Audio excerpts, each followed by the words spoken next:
So the foods we think of as quintessentially Filipino, like chicken adobo, lumpia, maybe pancit or turon, it turns out a lot of those foods were created over centuries of colonization and influence from China, Spain, Malaysia, Japan, and even the US. So what makes Filipino food Filipino? Every Thursday, we take you on a food journey around town. And today on CityCast Las Vegas, I get to introduce you to Walbert Castillo. He's the creator of Historia. It's a brand new pop-up restaurant that is changing the way we think about Filipino food. We talk about why Las Vegas might actually be the perfect ground zero for this movement. It's Thursday, April 13th. I'm Sonia Cho Swanson, and here's what Las Vegas is talking about.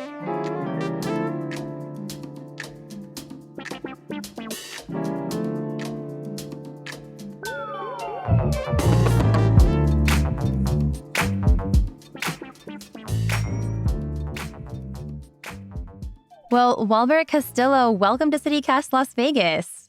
Thank you so much for having me. Yeah, I'm so excited to have you here, talk about food. And I know that the theme for your upcoming pop-up is pre-colonial Filipino food. So what does that mean? Yes. Maybe you can give us a little Filipino history primer. Yeah, happy to dive into it a bit further. So, as you know, the Philippines has had a long history of colonizations and influences from so many countries. The 300-year-long Spanish colonization, the 40-plus year colonization of the US. But we also have different influences from the Chinese, Arab, Malay, Japanese. It's the same reason why we have egg rolls in our cuisine, or why Filipinos predominantly have Spanish last names. In a way, the Philippines is almost the melting pot of all these different intersections throughout. And so I guess for us, with Astoria, we really wanted to understand the archipelago's culinary stories before its, 300-year-long Spanish colonization. And what does Historia mean? How did you choose that name? So Historia means story in English. The reason for that was essentially sort of my background. So I studied journalism in college, and, after graduating, I worked at USA Today as an associate producer in DC. And so, I don't know, Historia has sort of been this passion project of mine where we're focused on storytelling, but also the exploration of Filipino cuisine. It's funny, I always joke around, and one of my team members had told me, when you talk about the Philippines, there's always 3 F's that are central to Filipinos. It's food, family, and photos. Like photographs? Yeah, with a Filipino accent. Yeah. I love it. Yeah. And so let's talk about that menu, because you have a pop-up coming up on April 25th. The theme is going to be pre-colonial foods. So can you walk us through some of the menu items and explain how they're pre-colonial? Yeah, no, I'm so glad you asked this question. And I get so excited whenever I talk about the menu, because it's something that we've all poured our heart and soul into, especially our chef, Catherine Carlucci. One of the things that Astoria does is we partner with culinary historians from the Philippines to validate the authenticity of the dishes we serve from island to table, while also paying respect to the cultural history that we're taking inspiration from.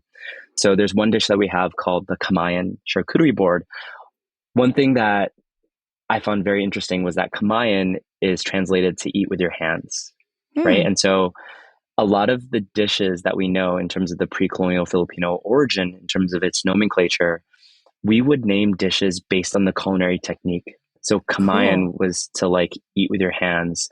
I think some people might be familiar with the image of the banana leaf spread on the table, the brightly colored foods laid out on the banana leaf. Yeah. Is that the Kamayan? That is a form of Kamayan. So, okay.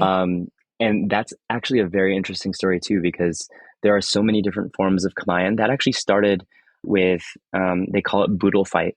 So boodle fight was sort of this idea where if you were in the military, they would lay out the food all across the table, across these banana leaves. And they would call it a boodle fight because it was a fight to get your food. And so now you can fight your sister and fight your brother. Yes. For the yes, food. exactly. And you use your hands, right? So nice. Depending on how you feel, of course, you can eat it with gloves. But if you Yeah. Want to go the old-fashioned way, use your hands. And so So so you'd be serving kind of a charcuterie but Kamayan style on that's the correct. tables. Okay, cool. What are real quick then? Maybe what are a couple more items to you that are kind of pre-colonial? We are serving an a la carte menu with a few different dishes. So kinilau is the second dish, and that's sort of like a tuna ceviche, but we're doing Mm. it in a different style and approach. Since Chef Catherine has sort of this contemporary take and experience within working in the culinary industry, you'll find that while the ingredients are native to the archipelago of which is Philippines, you're going to find that they are being prepared in different ways and different culinary techniques are being utilized. Ooh, what are some of the ingredients? Yeah, so kinilau, usually that's like a ceviche, so it's chopped right. This one is more of a carpaccio kind of take. So it's like thin slices of tuna with coconut, ginger, and lime. Coconut was a Ooh. very prevalent ingredient during this time, as with all things pre-colonial. And so you're going to see a lot of coconut flavors in some of the dishes that we create. Another one is ube. And this ube dish is so exciting. It's prepared in a gratin style way, like potatoes au gratin. And so Mm-hmm. that sort of culinary technique was used because ube is sort of a purple yam, right? And so purple yam, turmeric, we add some cream in there. And then this one's really unique because what we're doing is when you receive this dish and you order it, we're actually grating pre-colonial Filipino salt on this dish. And Oh, so, what is yeah, that? it's called asin tibuok, and they call it the dinosaur egg. And it's made by Hmm. this one family in the Bohol region in the Philippines. And so it takes anywhere between 3 to 5 months to create one of these dinosaur eggs. It gives you roasted sea salt sort of nodes in your dish. The next pop-up dinner, you'll see these dinosaur eggs on your table, and you'll be like, "Wait, what's happening here?"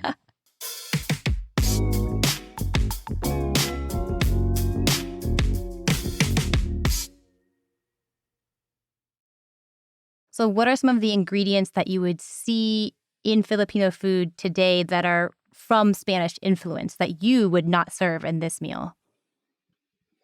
Like, what Yeah, ingredients so came from the Spaniards, I guess?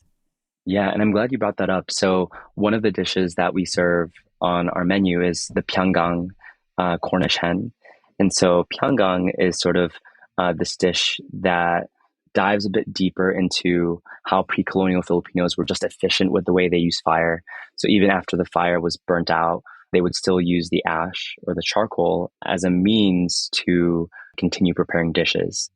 This dish would have, as it evolved over time, it would have chili peppers. But because we're sticking to the roots and the time period of that is pre-colonial, we're purposefully removing the peppers in that dish. Hmm. And So so, the chili peppers would have come in from the Spanish. yes, Okay. yes, Huh. yeah, that's correct. What else came in with the Spanish? Maybe that we would consider modern day Filipino food, but actually kind of has those Spanish roots. So the next dish that you might be all familiar with is chicken adobo. I remember I would go to my Filipino friend's house for dinner sometimes, and they would be like, chicken adobo, it's so traditional. And I'm like, yes, I love it. It's so good. It has like the perfect amounts of vinegar, perfect amounts of soy sauce, and it's just like so good. But chicken adobo actually adobar is in Spanish, it means to marinate. And so Huh. what was really cool is that um, when the Spaniards had stepped foot on the Philippines, what they learned is that the mutual connection that both the Spaniards and pre-colonial Filipinos shared was that they both shared cooking techniques that used vinegar. The Spaniards marinated their meats, whereas the Filipinos cooked in vinegar. So it wasn't just ingredients that the Spanish brought over, it was also techniques. Techniques, and then they found that Interesting. commonality. Hmm. Right.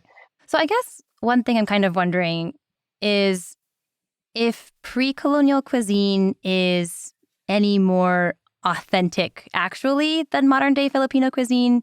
Um, just to give you a little context, like thinking about it from the Korean perspective, I'm Korean American. My mom's family is Korean. I've lived there for several years, and I thought a lot about Korean food and like written about Korean food, and really struggled with the way that there are a lot of colonial influences, both Japanese and American and Korean food too.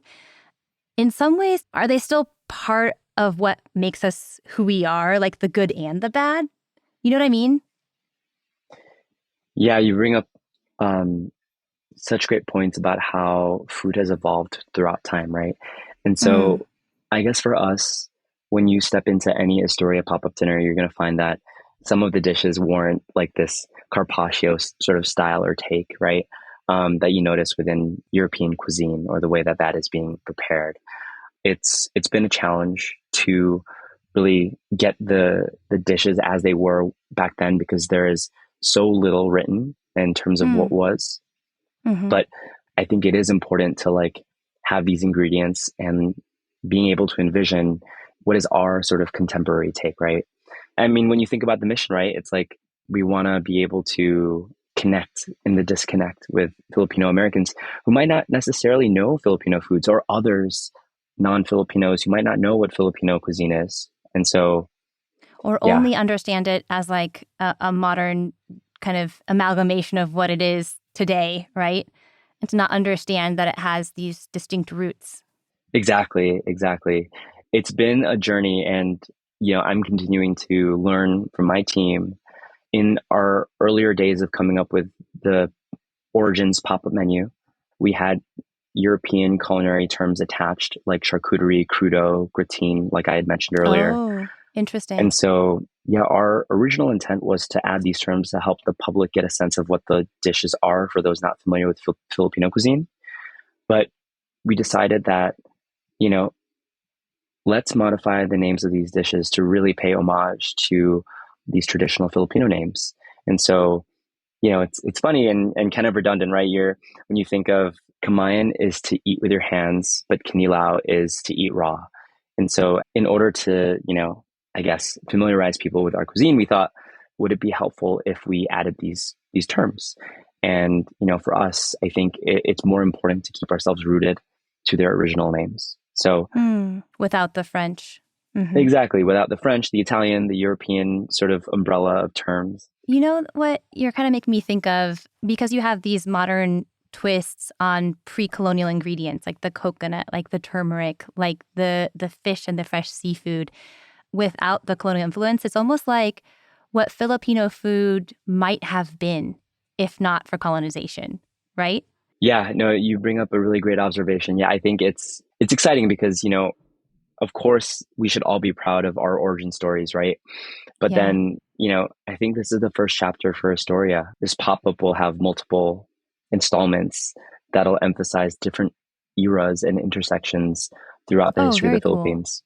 So chapter one is origins with pre-colonial Philippines, but chapter two might be a Chinese Filipino inspired sort of menu.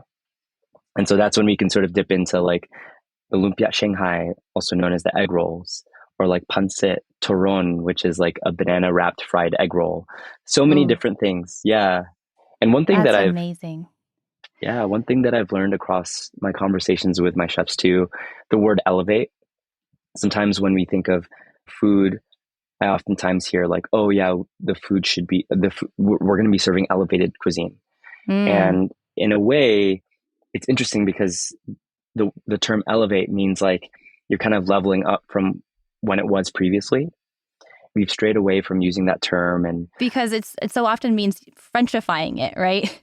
yeah, exactly. Right? So the word elevate, while we see it today as like this modern take on food, our team has been very diligent in not showing that what was shouldn't be a level up from where it is. We should respect and pay homage to the tradition in how it is. And Man, what I'm hearing, and I just feel like I hear this from so many folks who are second generation or third generation children of immigrants from whatever culture, is this sense of longing and a longing to reconnect with our heritage, but then also like the freedom to like reconnect and learn and reimagine it on our own terms, which is just so exciting to see. yeah, no, it's been such an awesome process. Astoria started out as this passion project, right? By Filipino Americans who felt disconnected from their own cultural identity. And so I get motivated when I see guests just like enjoying themselves at our pop restaurant, seeing their surprise reactions. And, you know, what's really cool is that our menu right now, it's like 6 to 8 different dishes. So anytime you visit one of our restaurants, oftentimes you'll see a QR code, right? But the QR code that you'll scan will actually take you to first person renditions of what it was like to be in that period, to forage, to cook. Oh, Yeah. So every what, single for dish each while you menu wait item or for for each each menu? menu item. Yeah. Oh, So that's so cool. if you were a pre-colonial Filipino back then, how would you gather? How would you make the dish? Wow. So the different cooking techniques that developed over the course of Filipino history. Exactly. Yeah. Yeah. Wow. So, last question. Why is Las Vegas the perfect place to start Historia? I think about this all the time, actually, because I wasn't born and raised here. I came here to Vegas because of my dad, who was diagnosed with dementia um, uh, 2 or 3 years ago. And so, as an only child, I felt like if I never made the move to Vegas, then I would always ask myself, what if? What if? And I'm so grateful that I work at a place where I can be virtual, but also have this side hustle, right? And it sounds like you really found the right community here in Las Vegas to tap into. I have. And so I think with Astoria, knowing that Vegas has a large Filipino population, we can raise awareness about our roots and the food that we serve from island to table.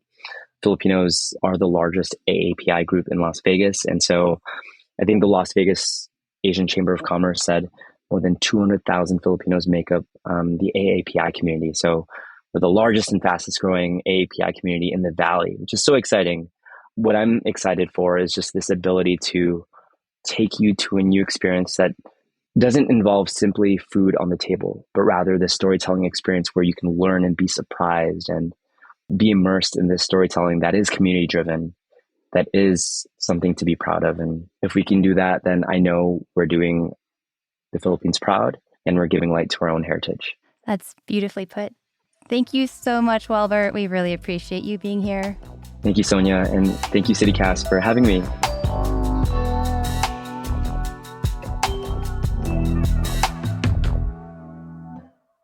Be sure to check out historialv.com. That's ISTORYALV.com for more details on their April 23rd pop-up. The pre-sale tickets are sold out, but there will be walk-in spots available. And now, a little news before you go. If you visit Death Valley this summer, you might as well leave your dollars and cents at home. The park is going cashless on June 1st. Turns out, cash is expensive. There's the staff time to count it and armored cars to transport it. The park spent $40,000 to process $22,000 in currency last year. Meanwhile, lawmakers are considering a proposal to require all in-person voting to be conducted on voting machines. You'll recall that Nye County tried to switch to paper balloting in last year's midterm election. Sponsors say their intent is to increase accessibility.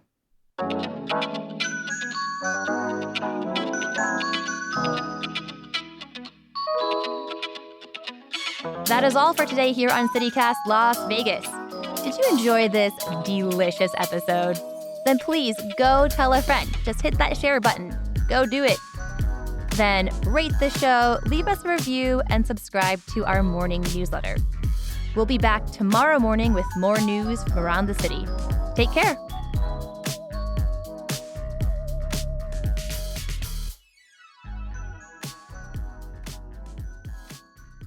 There is this through line story that Chef Kat innovated, and I think it's so amazing that she did this. She's so brilliant for it. But it's this idea of like understanding that pre-colonial Filipinos would gather in the forest, then they would hunt fish, and then they would use grain.